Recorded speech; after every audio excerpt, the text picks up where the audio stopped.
यज्ञ में सबको बुलाया पर अपने गुरु जी को नहीं बुलाया, लोमश बाबा को नहीं बुलाया, क्योंकि वो राम जी की भी आराधना करते हैं, शिव जी की भी आराधना करते हैं। पर हमारा सनातन धर्म कहता है कोई किसी को भी माने। हमने आपसे भी कहा, आप राम जी को भजते हो, राम को भजो, आप कृष्ण को भजते हो, कृष्ण को भजो, शिव को भजते हो, शिव को भजो, दत्त को भजते हो, दत्त को भजो, तुम्हारी मर्जी पड़े जिसको भजो। पर कहीं अगर तुम्हें ज्ञान की कोई बात मिल रही हो, कोई सत मार्ग मिल रहा हो, तो वहां जरूर जाना। ऐसा नहीं कि मैं राम वाला हूं, शिव के मंदिर नहीं जाऊंगा, मैं शिव वाला हूं, राम के मंदिर नहीं जाऊंगा। दुनिया के लोग तोड़ेंगे तुमको, पर आप टूटना नहीं। गलत चीज कहीं मिले तो मत जाना, बिल्कुल मत जाओ। और मेरा शिष्य अगर यज्ञ कर रहा है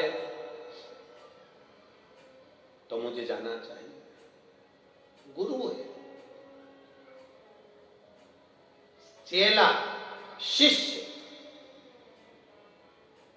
भले बेर रख ले, शिष्य भले बेरी हो जाए, शिष्य भले कपटी हो जाए, शिष्य भले धोखा दे दे,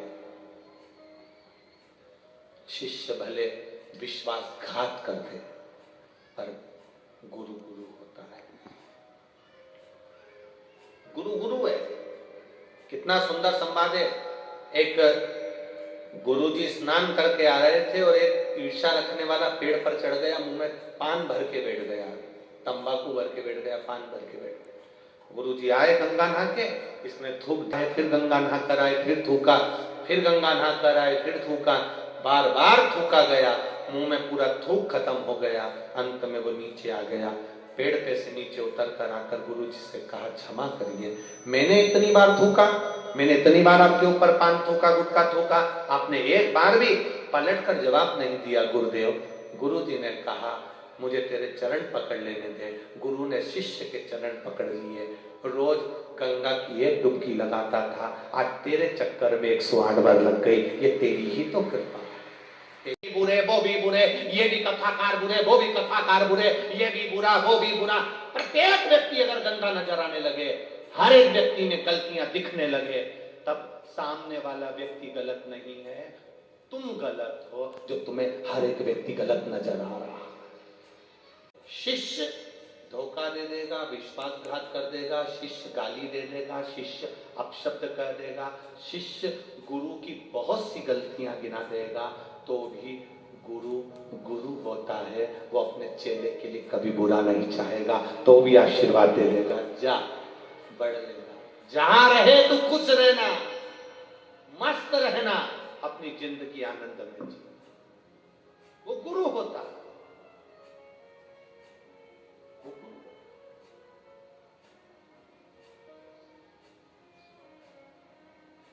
लोमश बाबा को काकशुंडी जी ने नहीं बुलाया, फिर भी लोमश बाबा को मालूम पड़ा कि मेरा शिष्य यज्ञ कर रहा है और मैं उसका गुरु हूं, मेरा जाना फर्ज बनता है, मैं जाऊं, ये गुरु का फर्ज है, जाए।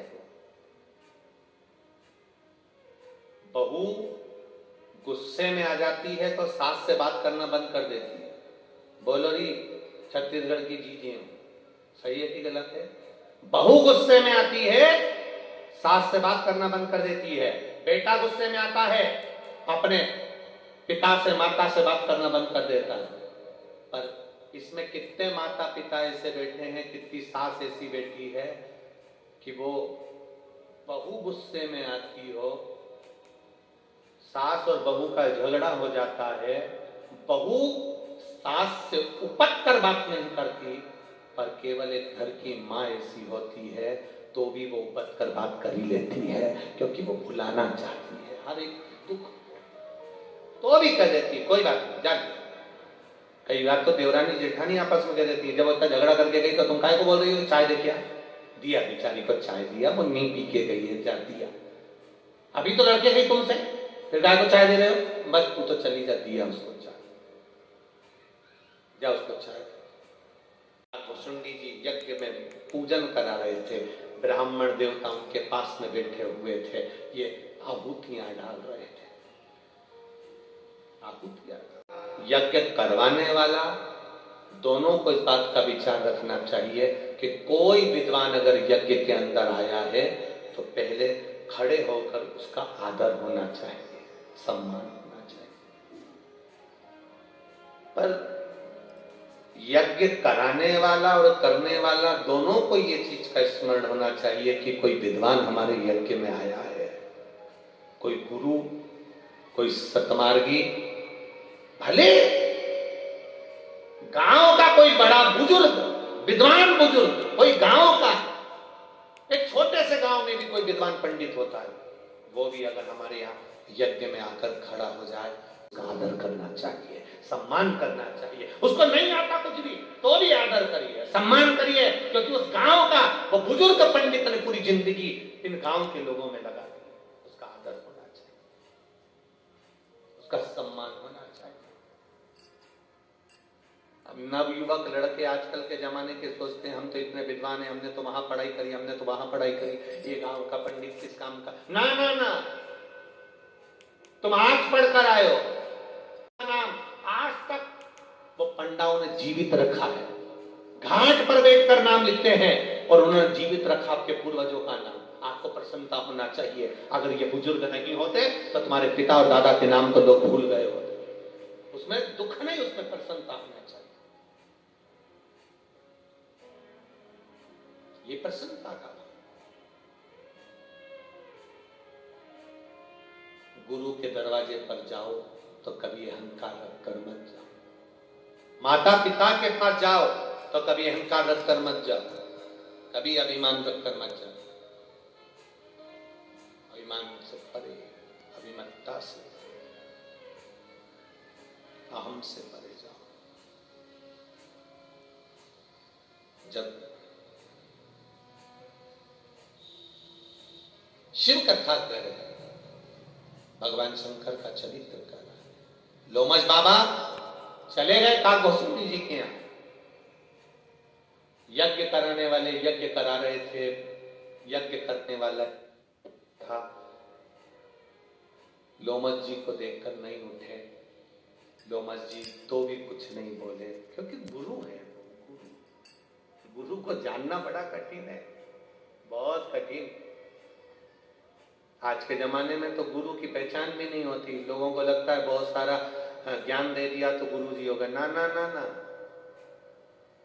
लोगों को प्रवचन देना अलग बात है, लोगों को ज्ञान देना अलग बात है, लोगों को कहना अलग बात है, पर जितना कहा उतना खुद पर अमल करना अलग बात है।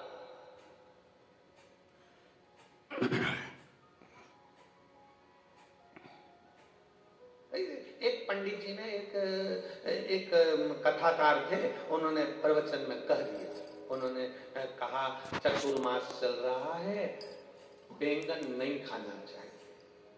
बैंगन को क्या बोलते हैं यहाँ पे? भटा। हाँ, तुम समझ गए ना, बस बात ये ठीक है।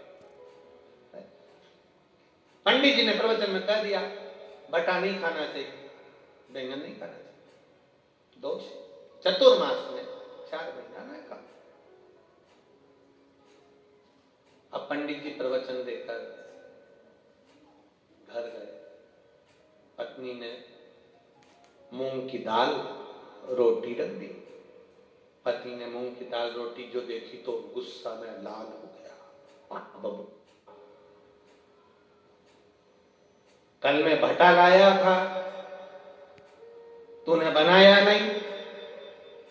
पत्नी बोली तुम ही तो प्रवचन में बोले थे कि चतुर्मास में 4 महीना भटा नहीं खाना, तो मैंने नहीं बनाया। इतने में पति माथा ठोक कर बोला, अरे वो पगली, चौकी की कथा को चूल्हे तक क्यों लाई?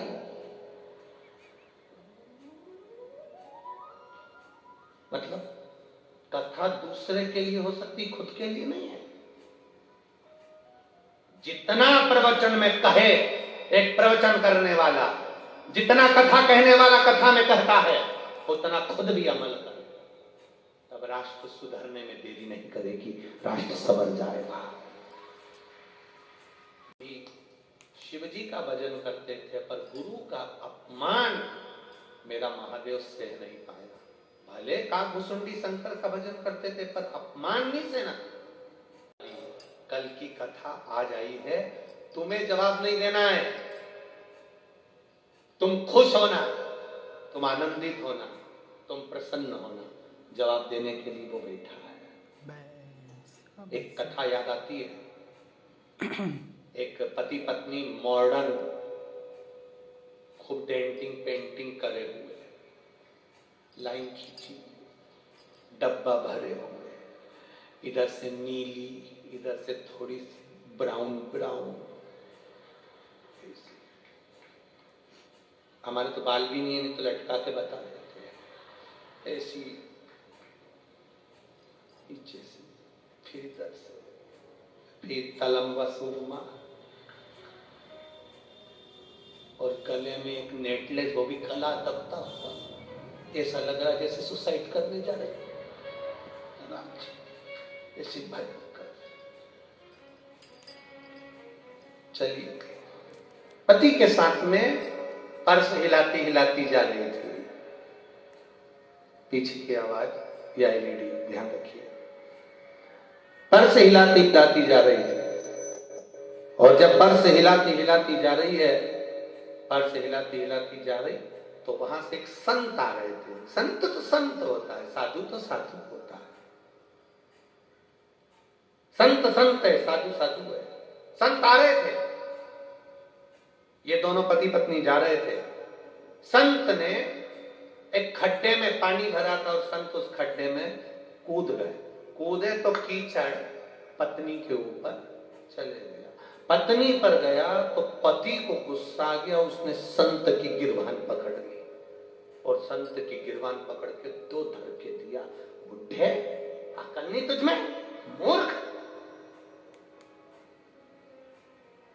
तुझमें अकल नहीं है?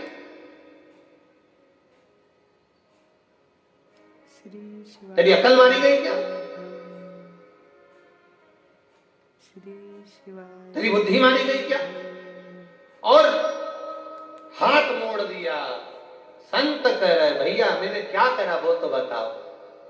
मेरी पत्नी पर छींटा आ गया, कीचड़ चले गया, गवार हो तुम, अकल नहीं तुम में? संत कुछ नहीं बोला, क्षमा मांगी, गलती हो गई। क्षमा मांग रहा, दिख नहीं रहा था तेरे को? अंधा हो गया था तू? चला। अब पति पत्नी दोनों चलते चलते चलते चलते चलते चलते आगे ही उनकी सोसाइटी थी, लंबी बिल्डिंग में, ऊपर कहीं फ्लैट में रहता था। पति पत्नी दोनों चढ़े। संत अपनी मस्ती में चला जा रहा था। पति का सीढ़ी पे से पांव फिसल गया, और पति लुढ़कता हुआ नीचे आ गया, सिर फूट गया, सब समाप्त हो गया, मर गया, प्राण छूट गए। पत्नी चिल्ला चिल्ला के रोने लगी। वहीं से संत निकल कर जा रहा था। वही पूरी सोसाइटी वालों ने संत को रोक कर कहा, हो गया ठंडा, अब तो तेरा दिल खुश हो गया होगा। संत ने पूछा, क्या हो गया? क्यों मुझे ऐसा बोल रहे हो? क्यों ताने दे रहे हो? अरे बेचारा, जिस लड़के ने तेरी गिरबान पकड़ी थी, थप्पड़ मारा था, हाथ मरोड़ा था, वो बेचारा ऊपर से गिर के मर गया। ये सब तेरे कारण हुआ। संत ने कहा, भाई देख, ये मरने वाला इसकी पत्नी को चाहता था। पत्नी पर कीचड़ आया तो बुरा इसको लगा, क्योंकि ये इसको चाहता था। मुझे चाहने वाला मेरा महादेव है, उसको बुरा लगा, उसने बदला लिया। यहां संत बदला नहीं लिया है, साधु ने बदला नहीं लिया है, किसी गुरु ने बदला नहीं लिया है, बदला महादेव ने लिया है। लोमश बाबा कुछ नहीं बोले, एक शब्द भी नहीं बोले, पर लोमश ऋषि के बोलना, एक आग भसुंडी, तू मेरा उपासक है, मेरा भजन करने वाला है, पर एक गुरु का अपमान में नहीं देख सकता, एक गुरु का अपमान में नहीं देख सकता। गुरु, माता, पिता, इनका अपमान अच्छा नहीं। मैं तुझे श्राप देता हूं काग भसुंडी, तू अजगर बनेगा। अब देखिए, काग भसुंडी ने अपमान करा, उठा नहीं, प्रणाम नहीं करा, गुरु का आदर नहीं करा, सम्मान नहीं करा, सत्कार नहीं करा, आदर नहीं करा, गुरु का शिव जी ने श्राप दिया। तुम्हें जवाब नहीं देना, तुम तो लोटा भर के पानी चढ़ाओ शंकर जी को। कोई गाली देगा, अपशब्द कहेगा, ताने देगा, अपने आप मेरा महादेव निपटेगा, तुम्हें कुछ नहीं कहना। एक नियम बना लो इस कथा से, आशुतोष महापुराण की कथा से, कि मुझे जवाब नहीं देना। अब जवाब देगा तो कौन देगा? बोलो जम के बोलो। महादेव। महादेव देगा, मैं जवाब नहीं दूंगी, जवाब वो देगा।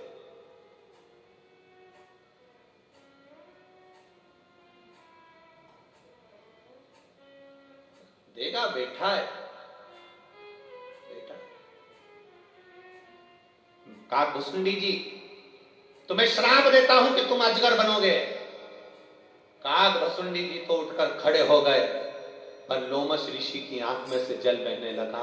मेरे शिष्य को शंकर जी ने श्राप दे दिया। जितना काकभुसुंडी जी नहीं रोए, उससे ज्यादा लोमश जी रोए, क्योंकि गुरु है, गुरु। उठ गए, चरणों में पड़ गए, चरणों, नैनों में जल भर गया, आंखों से आंसू बह रहे।